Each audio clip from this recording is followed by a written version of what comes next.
بسم اللہ الرحمن الرحیم۔ اگر دولت سنبھال سکتے ہو تو کسی بھی نماز کے بعد انا اعطیناک الکوثر سینے پر ہاتھ رکھ کر پڑھ لیں، ذاتی مکان، گاڑی، بے تحاشا دولت آ جائے گی۔ محترم ناظرین، آج کا قیمتی وظیفہ میں آپ کو بتانے جا رہا ہوں۔ یہ ایک خاص عمل میں آپ کے ساتھ شیئر کر رہا ہوں۔ اس وظیفے کی اتنی برکت ہے کہ آپ کے بگڑے کام سنور جائیں گے۔ آپ کا دولت کا مسئلہ ہے، لڑائی جھگڑے کا مسئلہ ہے، گھر میں تنگ دستی، محتاجی ہے، گھر میں لڑائی جھگڑے بہت زیادہ ہیں، اگر کوئی بات نہیں مانتا، یا کاروبار اس میں برکت نہیں ہے، یا منافع نہیں ہے، یا کاروبار چل نہیں رہا، بس یہ ایک وظیفہ کرنے سے جو معجزات ہوں گے آپ دیکھتے رہ جائیں گے۔ اور کافی لوگ ایسے ہیں جو وظیفہ کر کے تھک گئے ہیں لیکن ان کو کامیابیاں نہیں ملتی، ان کے راستے میں اسی طرح کی رکاوٹیں ہیں، اسی طرح کی بندشیں ہیں، تو ان کے لیے بھی یہ عمل ہے،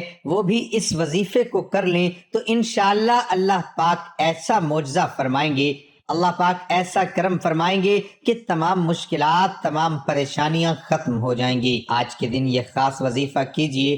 اس سورت کو پڑھنے والا آج تک کبھی کسی حاجت سے محروم نہیں رہا۔ اس آیت کو پڑھنے والے کو مانگنا نہیں پڑتا اور اسے مل جاتا ہے۔ میرے بھائیو، نبی کریم صلی اللہ علیہ وآلہ وسلم نے فرمایا، اے عبداللہ بن قیس، کیا میں تمہیں جنت کے خزانوں میں سے ایک خزانے کے متعلق نہ بتاؤں؟ میں نے عرض کیا، یا رسول اللہ صلی اللہ علیہ وآلہ وسلم، کیوں نہیں، ضرور بتائیے۔ تو آپ صلی اللہ علیہ وآلہ وسلم نے فرمایا، تم کہو لا حول ولا قوت الا باللہ، نہ گناہ سے بچنے کی ہمت ہے، نہ نیکی کرنے کی طاقت مگر اللہ کی توفیق صحیح ہے۔ بخاری اور مسلم نے اس کو روایت کیا ہے۔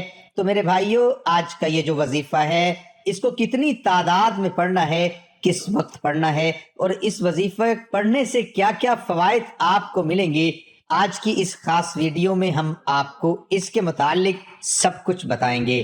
حدیث پاک صلی اللہ علیہ وسلم کا ارشاد ہے، اے لوگو، اتنی عبادت کرو جو قابل برداشت ہو، کیونکہ اللہ ثواب دینے سے نہیں رک سکتا یہاں تک کہ تم خوف عبادت کرنے سے اکتا جاؤ گے۔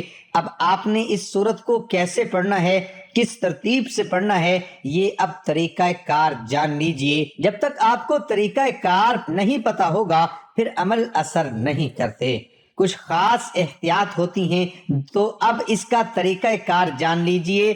احتیاط میں سب سے پہلے یہ ہے کہ کس وقت آپ نے اس عمل کو کب کرنا ہے۔ دیکھیے، آپ فجر، ظہر، عصر، مغرب، عشاء، تہجد کسی بھی نماز کے بعد کر سکتے ہو، اس میں کوئی پابندی نہیں۔ جب بھی آپ کو وقت ملتا ہے آپ اس وظیفے کو کر سکتے ہو، اس میں کوئی پابندی نہیں ہے۔ کوئی بھی مرد کر سکتا ہے، کوئی بھی عورت کر سکتی ہے۔ اکثر کچھ مردوں کو بھی مشکلات کا سامنا ہوتا ہے، کیونکہ مرد بیچارے اپنی بیوی بچوں کے لیے، اپنا گھر پالنے کے لیے باہر محنت مشقت کرتے ہیں۔ اسی طرح کچھ عورتوں کو بھی بہت سے مسائل ہوتے ہیں، وہ بھی اس عمل کو کر سکتی ہیں، اور لازمی کریں تاکہ آپ کی زندگی میں آسانیاں آئیں۔ دولت، پریشانی، جو بھی آپ کا مسئلہ ہے، بس آپ نیت رکھ کر یہ پڑھو گے، یہ عمل کرو گے تو آپ کے مسائل حل ہو جائیں گے انشاءاللہ۔ اس وظیفے کی برکت سے اللہ پاک کی خصوصی رحمت ہوگی۔ عورتیں اس کو خاص ایام میں بھی کر سکتی ہیں، اس میں بھی کوئی پابندی نہیں ہے۔ اگر آپ پہلے کوئی عمل کرتے ہیں، کوئی وظیفہ کرتے ہیں، کوئی تسبیح کرتے ہیں، اس کے فوراً بعد بھی اس عمل کو کیا جا سکتا ہے، اس میں بھی کوئی پابندی نہیں ہے۔ وقت کو مد نظر رکھ کے وظیفے کی طرف چلتے ہیں۔ اعوذ باللہ من الشیطان الرجیم، بسم اللہ الرحمن الرحیم۔ یہ وظیفے کا حصہ ہے، آپ نے لازمی پڑھنا ہے۔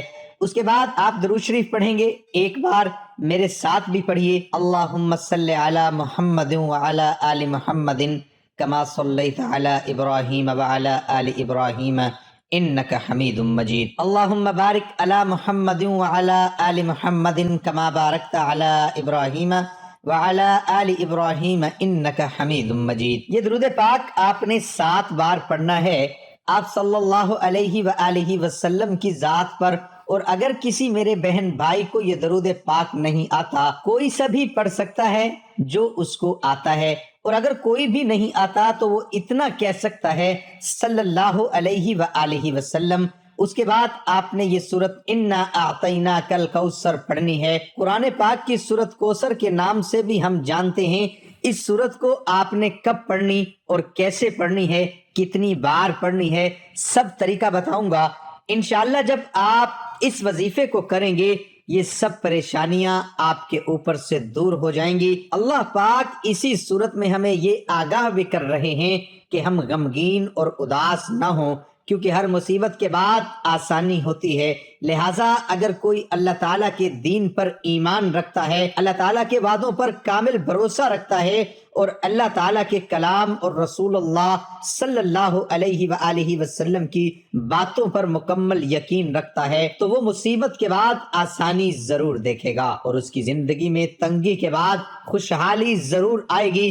آپ نے اس سورت کو صرف 21 بار سینے پر ہاتھ رکھ کر پڑھنا ہے، اچھی طرح پڑھنا ہے، اور جب آپ اس کو پڑھیں گے آپ کے ذہن میں آپ کے مقصد ہوں، جو آپ کے لیے مشکلات بنی ہوئی ہے، جو آپ کی حاجتیں ہوں، آپ یقیناً اس نیت سے ہی کریں گے کہ آپ کے تمام مسائل دور ہو جائیں۔ اب آپ نے وہیں بیٹھے جگہ چھوڑے بغیر لا حول ولا قوت الا باللہ العلی العظیم، لا حول ولا قوت الا باللہ العلی العظیم، صرف اتنا پڑھنا ہے کہ میں پورے یقین کامل سے کہتا ہوں کہ اس تسبیح کو ہر کوئی جانتا ہے۔ لا حول ولا قوت الا باللہ کا مطلب حضرت عبداللہ بن مسعود رضی اللہ عنہ فرماتے ہیں کہ لا حول ولا قوت الا باللہ کو میں نے رسول اللہ صلی اللہ علیہ وسلم کے سامنے پڑھا تو آپ صلی اللہ علیہ وسلم نے فرمایا کہ اس کا مطلب جانتے ہو کیا ہے؟